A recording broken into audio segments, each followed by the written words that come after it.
ஞானானந்தமயம் தேவம் நிர்மலஸ்படிகாகிருதியும் ஆதாரம் சர்வ வித்யானாம் ஹயக்ரீவம் உபாஸ்மகே. நேயர்கள் அனைவருக்கும் அஸ்ட்ரோ KS ஐயங்காரின் பணிவான நமஸ்காரம். 2026 புது வருட ஆங்கில புத்தாண்டு பலன்கள். முதல்ல எல்லோருக்கும் என்னுடைய ஆங்கில புத்தாண்டு நல்வாழ்த்துக்கள். என்னுடைய சப்ஸ்கிரைபர்ஸ், என்னை ஃபாலோ பண்ணுறவங்க எல்லாருக்குமே உங்களுக்கு வாழ்த்துக்கள். சரி, இந்த 2026 புது வருஷம், எதனால் நம்ம இதை புது வருஷம்னு சொல்கிறோம் அப்படின்னா, ஃபினான்ஷியல் நியூ இயர் அப்படின்னு சொல்லக்கூடியது, அதாவது உலகம் மொத்தமே கடைபிடிக்கக்கூடிய கேலண்டர் இயர்னு சொல்லக்கூடிய 2026 வருடம் ஜனவரி மாதம் 1ஆம் தேதி அதிகாலை 00 hours அப்படின்னு சொல்லக்கூடிய விஷயத்தை இந்த வருஷம் மார்கழி மாதம் 16ஆம் தேதி பிறகுறது. இந்த வருஷம் பார்த்தாலேயானால் நட்சத்திரம்னு பார்க்கும்போது ரோகிணி 1ஆம் பாதம், ரோகிணி நட்சத்திரத்தில் சந்திரன் உச்சம் பெற்ற நிலையில் பிறக்கக்கூடிய காலகட்டமாக அமைகிறது. இந்த வருஷத்தினுடைய பலன்கள் எப்படி இருக்கும் அப்படின்றது ஒரு ராசியாகவும் பார்க்கலாம், பொதுவான பலன்களையும் கொஞ்சம் பார்க்கலாம். முதல்ல இந்த வருஷத்தினுடைய கோல்சாரம் என்னென்ன மாற்றங்கள் வருது அப்படின்றத முதல்ல பார்ப்போம். இந்த வருஷத்தில் காலபுருஷ தத்துவத்தின் 2வது ராசியான ரிஷபத்தில் சந்திரன் உச்சம் பெற்று இருக்கார், மிதுனத்தில் குரு வக்ரம், சிம்மத்தில் கேது. அது தவிர பார்த்தீங்கன்னா உங்களுக்கு இந்த வருஷத்தில் சமசப்தமம் அப்படின்னு சொல்லக்கூடிய இடத்துல மாந்தி வருது. அதாவது இந்த வருஷம் பிறக்கும்போது 8ஆம் இடத்துல 4 கிரகங்கள், மாத கிரகங்கள்னு சொல்லக்கூடிய சூரியன், செவ்வாய், புதன் மற்றும் சுக்கிரன் இருக்கார். சனியும் ராகுவும் கும்பத்தில் இருக்கார். இந்த வருஷம் இந்த வருஷத்தில் பார்த்தீங்கன்னா வரக்கூடிய மாறுதல்கள் அப்படின்னு சொல்ல போனால், எடுத்த உடனே 17/3/2026 அன்னைக்கு குரு வக்ர நிவர்த்தி ஆறுது. அதற்கு முன்னாடி பார்த்தீங்கன்னா 6/3/2026 அன்னைக்கு சனி கும்பத்தை விட்டு மீனத்துக்கு போகிறார். அதனால் மேஷ ராசிக்காரர்களுக்கு 7.5 சனி ஆரம்பிக்கிறது, மகர ராசிக்காரர்களுக்கு 7.5 சனியிலிருந்து விடுதலை பெறுறது. இது ரெண்டும் ஒரு முக்கியமான விஷயம். அதே மாதிரி விருச்சிக ராசிக்காரர்களுக்கும் அர்த்தாஷ்டம சனி போகிறது, கடக ராசிக்காரர்களுக்கு அஷ்டம சனியும் போகிறது. இது மாற்றங்கள். அதே மாதிரி பார்த்தாலேயானால் 17/3/2026 குருவினுடைய வக்ர நிவர்த்தி, குரு மிதுனத்தில் வக்ர நிவர்த்தி அடைகிறார் 17/3 அதற்கு பிறகு பார்த்தாலேயானால் 26/5/2026 குரு மிதுனத்திலிருந்து கடகத்துக்கு போகிறார். கடகத்தில் அவர் உச்சம் பெற்று போயிருக்கார். இந்த வருஷம் பார்த்தாலேயானால் பொதுவாகவே 12 மாதம் இருக்க வேண்டிய குரு 5ஆம் மாதத்திலிருந்து கிட்டத்தட்ட 10ஆம் மாதம் வரணும். அதாவது 5 மாதம் மட்டுமே அங்கே இருக்கார். அதாவது 20/10/2026 வரலும் தான் குரு கடகத்தில் இருக்கார். 20ஆம் தேதி அக்டோபர் மாதம் சிம்மத்துக்கு வந்துடுறார். கிட்டத்தட்ட ஒரு 5-6 மாதம் தான் அவர் அங்கே இருக்கார். இந்த மாதத்தில் வரக்கூடிய அடுத்த ஒரு பெரிய பயிற்சின்னு சொல்லக்கூடியது 13/11/2026 ராகு கேத்துவின் பயிற்சி. அதாவது ராகு கேது இரண்டுமே நிழல் கிரகங்கள், அதாவது அவர்கள் அது சாயா கிரகங்கள் அப்படின்னு சொல்லக்கூடிய அவர்கள் நிழல் கிரகங்கள். தனித்துவம் என்பது அவர்களை பொறுத்தவரையிலும் கிடையாது. எந்த இடத்தில் இருக்கிறார்களோ அதை சார்ந்தே அந்த கிரகங்கள் நல்ல ஒரு ஏற்றத்தையும் இரக்கத்தையும் கொடுக்கக்கூடியது. இந்த வாட்டி பார்த்தாலேயானால் கும்பத்திலிருந்து மகரத்திற்கு ராகுவும், கேது சிம்மத்திலிருந்து கடகத்திற்கும் செல்றாங்க. அதாவது 13/11/2024 ஒரு 1.5 மாதம் முன்னாடி, இந்த வருஷத்தினுடைய கடைசி நாளில், கடைசி காலத்தில்.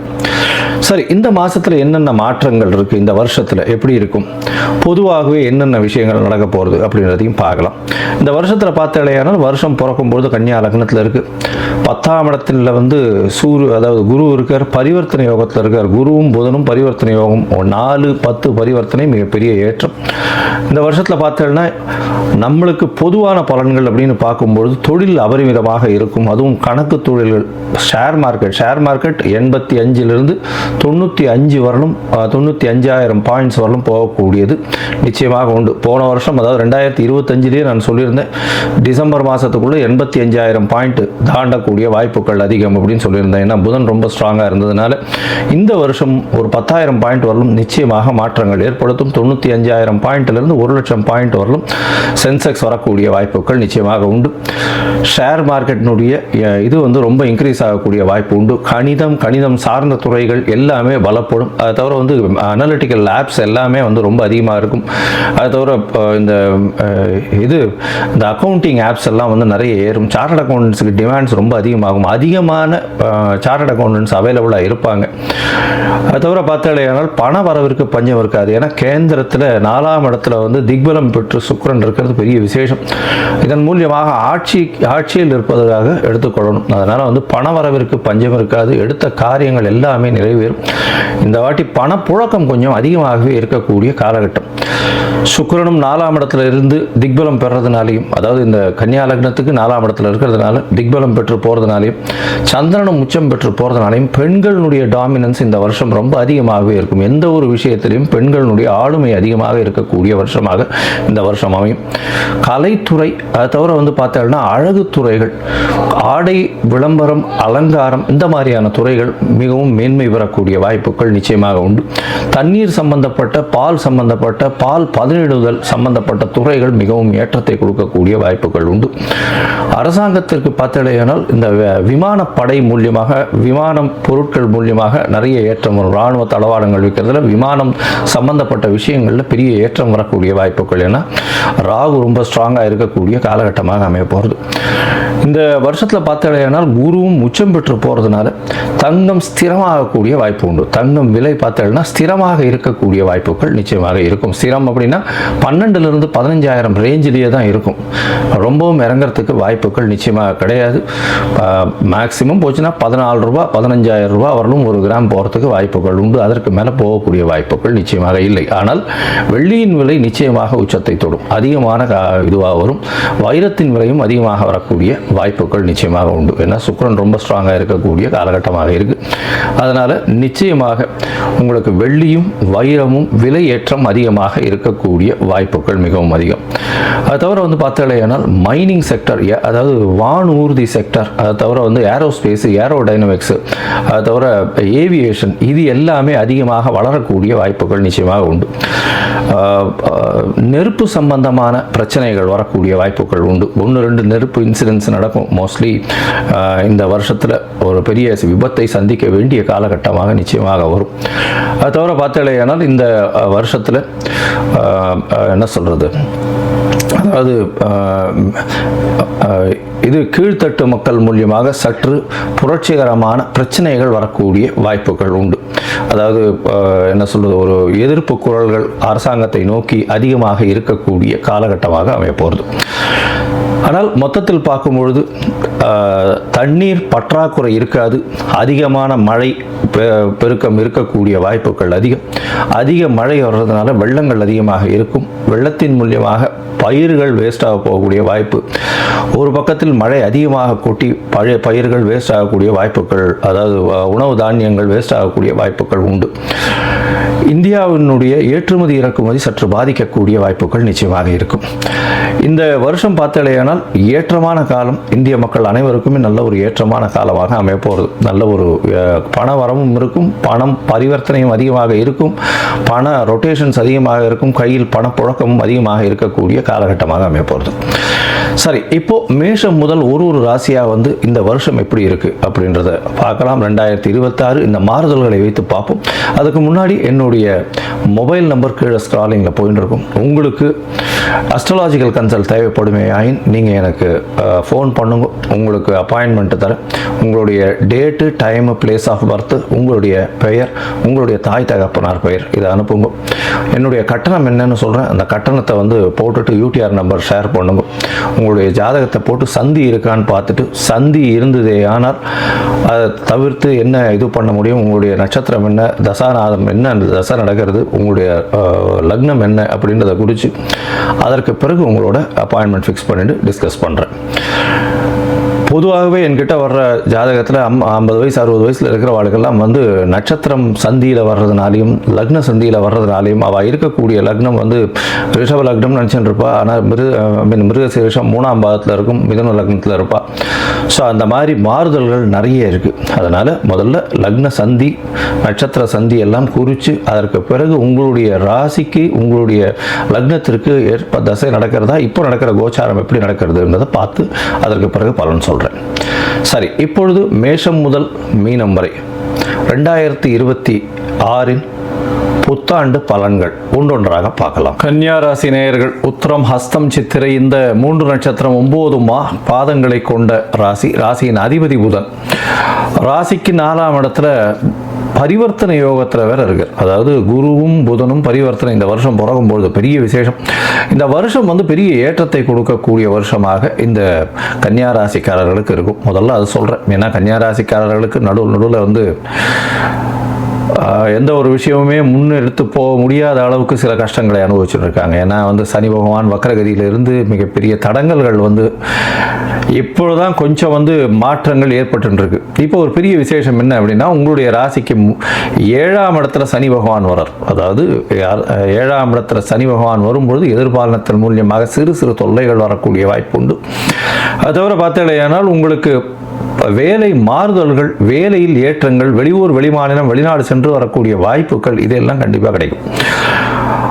உங்களுடைய ராசிக்கு பார்த்தீங்கன்னா 11ஆம் இடத்துல குரு பகவான் வர்றார். 5ஆம் மாதத்துக்கு மேலே பெரிய ஏற்றமான காலம். 5ஆம் மாதத்துக்கு மேலே பார்த்தீங்கன்னா, அதாவது 6ஆம் மாதத்திலிருந்து மிகப்பெரிய ஏற்றம் கிடைக்கக்கூடிய காலகட்டம். ஏன்னா உங்களுடைய ராசிக்கு 11ஆம் இடத்துல குரு உச்சம் பெற்று போகிறார். அவரே தனகாரகன் லாபஸ்தானத்தில் போய் உச்சம் பெற்று போகிறதுனால திடீர் பண யோகம், நினைத்து பார்க்க முடியாத அளவுக்கு மிகப்பெரிய மாறுதல்கள் ஏற்படக்கூடிய காலகட்டமாக இந்த கன்னியா ராசிக்காரர்களுக்கு அமைய போகிறது.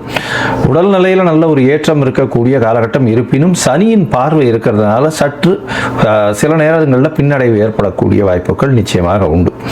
உங்களுடைய ராசிக்கு பார்த்தீங்கன்னா குருவினுடைய பார்வை உங்களுடைய ராசிக்கு 3ஆம் இடத்துல உழறதுனால முயற்சிகள் எல்லாமே வெற்றி பெறக்கூடிய வாய்ப்புகள் நிச்சயமாக உண்டு. அது தவிர சனியின் மேலேயும் குருவினுடைய பார்வை இருக்கு. அதனால பார்த்தீங்கன்னா உங்களுக்கு திருமண பாக்கியம், திருமணத்திற்கு பார்த்து கொண்டிருக்கக்கூடிய இளைஞர்களுக்கு கண்டிப்பாக திருமண பாக்கியம் ஏற்படக்கூடிய காலகட்டமாக அமைய போகிறது. இந்த வருஷம் நிச்சயமாக, அதாவது 6ஆம் மாதத்திலிருந்து ஜூன் மாதத்திலிருந்து அக்டோபர் மாதத்துக்குள்ள நிச்சயமாக கல்யாணம் கண்டிப்பாக ஆகும். 2வது திருமணத்திற்கு பார்த்து கொண்டு இருப்பவர்களுக்கும் இந்த காலகட்டம் நல்ல ஒரு ஏற்றமான காலகட்டமாக அமைய போகிறது. இந்த வருஷம் பார்த்தீங்கன்னால் நீங்கள் நினைக்கக்கூடிய அளவிற்கும் மேலாக தொழில் அதிக லாபம் வரக்கூடிய வாய்ப்பு. சொந்த தொழில் பண்ணுறவங்களுக்கெல்லாம் திடீர் பணவரவு ஏற்றங்கள் வரக்கூடிய வாய்ப்பு. அது தவிர பார்த்தீங்கன்னால் வேலை செய்பவர்களுக்கு திடீர் மாற்றங்கள் வரும், ஏற்றங்கள் வரும். வேலையின் மூலியமாக பெரிய மாற்றங்கள் ஏற்படக்கூடிய வாய்ப்புகள் உண்டு.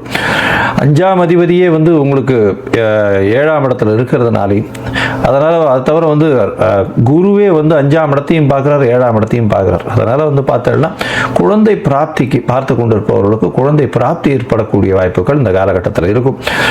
5ஆம் அதிபதி 7ஆம் இடத்துல இருக்கிறதுனால காதல் வருமா அப்படின்னு கேட்பாங்க. இருந்தாலும் குருவினுடைய பார்வை 5ஆம் அதிபதியின் மேலேயும் 5ஆம் இடத்துலையும் 2 பேர் மேலேயும் உணர்றதுனால, அதாவது மனம் ஒப்பு இருந்தாலும் பெற்றோர்களின் சம்மதத்தின் மூலியமாகவே திருமணம் நடக்கக்கூடிய வாய்ப்புகள் நிச்சயமாக உண்டு. ஏன்னா 5, 7 சம்பந்தப்பட்டாலும் 11ஆம் இடத்திலிருந்து குருவினுடைய பார்வை நிச்சயமாக நல்ல ஒரு ஏற்றத்தை கொடுக்கக்கூடிய காலகட்டமாக அமையும். படிக்கக்கூடிய மாணவர்களுக்கு எல்லா விதமான முயற்சியும் நிச்சயமாக நல்லபடியாக நடைபெறும். போஸ்ட் கிராஜுவேஷன், அதை தவிர PhD இந்த மாதிரியான பொசிஷன்ஸ் படிக்கிறவாளுக்கு நல்ல ஒரு ஏற்றம் கிடைக்கக்கூடிய வாய்ப்புகள் உண்டு. புதுசாக தீசிஸ் எழுதக்கூடிய, புத்தகங்கள் எழுதக்கூடிய, கவிதை நடைய எழுதக்கூடிய, கட்டுரைகள் எழுதக்கூடியவர்களுக்கெல்லாம் நல்ல ஒரு ஏற்றம் இருக்கக்கூடிய காலகட்டம். ஆர்ட் டைரக்டர்ஸுக்கெல்லாம் திடீர் பணம் வரக்கூடிய வாய்ப்புகள் நிச்சயமாக உண்டு.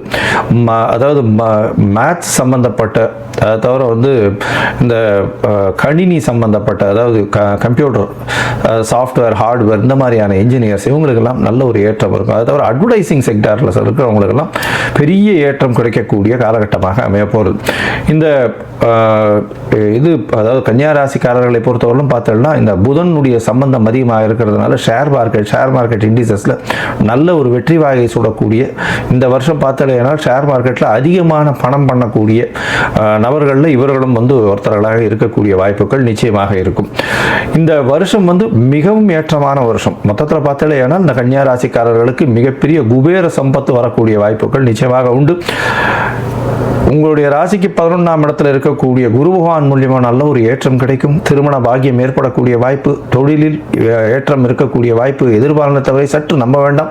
பார்ட்னர்ஷிப் பிஸ்னஸில் அதிகமாக மூலதனம் போட வேண்டாம். பொறுமையாக இருக்கிறது ரொம்பவும் நல்லது. திருமணம், குழந்தை பிராப்தி ஏற்படக்கூடிய வாய்ப்புகள் நிச்சயமாக உண்டு. வெளிநாடு, வெளியூர், வெளிமாநிலம் சென்று படிக்கக்கூடிய வாய்ப்புகள் உண்டு. உங்களுடைய உடல்நிலையில் சற்று ஜாகிரதையாக இருக்கிறது நல்லது. ஏன்னா 7ஆம் இடத்துல இருக்கக்கூடிய சனி உங்களுடைய ராசியை பார்க்குறார்.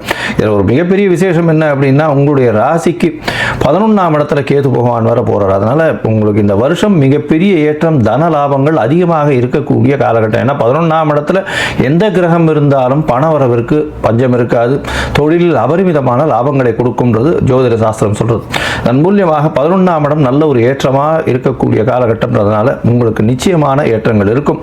குழந்தைகள் மூலியமாக சிறு சிறு தொல்லைகள் வரும். ஏன்னா ராகு கேது பயிற்சிக்கு அப்புறம் குழந்தைகள் மூலியமாக சிறு சிறு தொல்லைகள் வரும். இருப்பினும் குழந்தைகள் மூலியமாக நல்ல ஒரு ஏற்றம் கிடைக்கக்கூடிய காலகட்டமாக இந்த வருஷம் அமைய போகிறது. இந்த வருஷத்தில் நீங்கள் பார்த்தாலேயானால் அருகில் இருக்கக்கூடிய அதாவது வரதராஜ பெருமாள் கோவில் போட்டு வாங்க. காஞ்சிபுரத்தில் வரதராஜன் போய் சேவிச்சுட்டு வாங்க. அதை தவிர புதன் கிரகத்தினுடைய இது பச்சை பட்டு தானம் கொடுங்க. அதே மாதிரி பச்சை பட்டாணி தானம் கொடுத்துட்டு வாங்க. நல்ல ஒரு ஏற்றம் கிடைக்கக்கூடிய காலகட்டமாக இந்த வருஷம் உங்களுக்கு அமைய போகிறது.